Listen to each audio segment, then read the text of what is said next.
Hello, I'm back. Now, today I wanted to talk to you about your style and your design in your house and your personality and how your home reflects your personality. Now, this is what I see happening a lot. And so today I'm going to run through what a lot of people do. I'm going to show you how you can free up your thinking a little bit more. So, when people walk into your house, I think it's really important that they get a sense of who you are, what you're interested in, what lights you up, what floats your boat.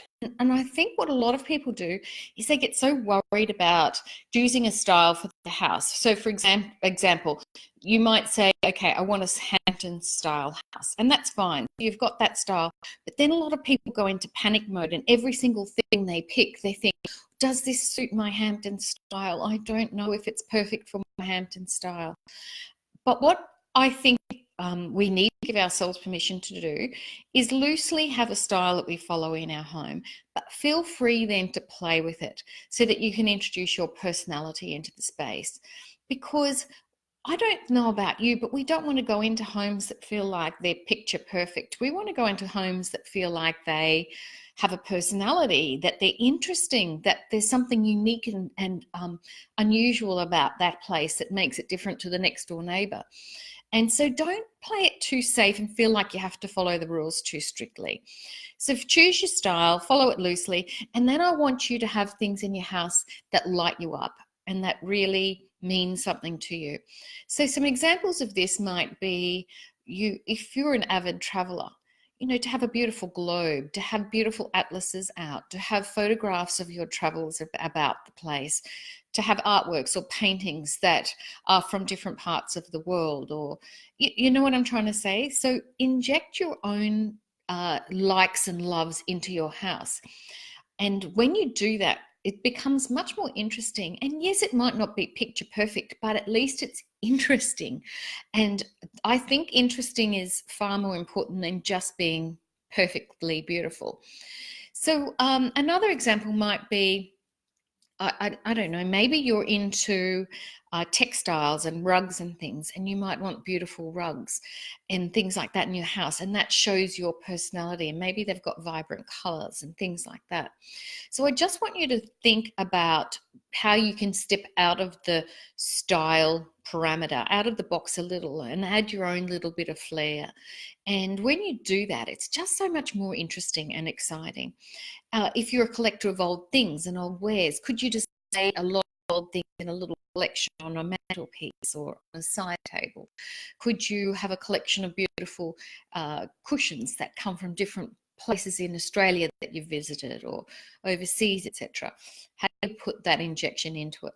Because I don't know about you, but I find if you're trying to copy the look too closely, there's something about it that takes out your soul out of the space. And that's what people feel drawn to when they step into a house. They feel drawn to your style and personality. So I want you to be a little bit kind to yourself and free yourself up from having to think it's perfect. And I just want you to be able to have a go with it. And the other thing I would say is once you have a loose style again, let's just use, for example, this time you've got a very natural theme that runs through your house. There's no reason why in one particular room you have to have the exact same style as you have in the other room. So if one room's beautiful blues and whites and you've got a Hampton style, and you go to another house and it's got more muted greens and naturals or lovely ochres, that's okay. You don't have to keep the color theme and you don't have to keep the style theme going through every single part of the house. It's okay to have a creative space that looks completely different to the rest of the spaces. So that's all right too. And I just want you to trust in your gut what you really love. And when you buy things that you just love and you don't question yourself, you look at it and think, I love it, I want it, you will make it work inside this space. And it's all about the confidence that goes with choosing it and deciding it and taking a stand and going, I will make this work because I really love it.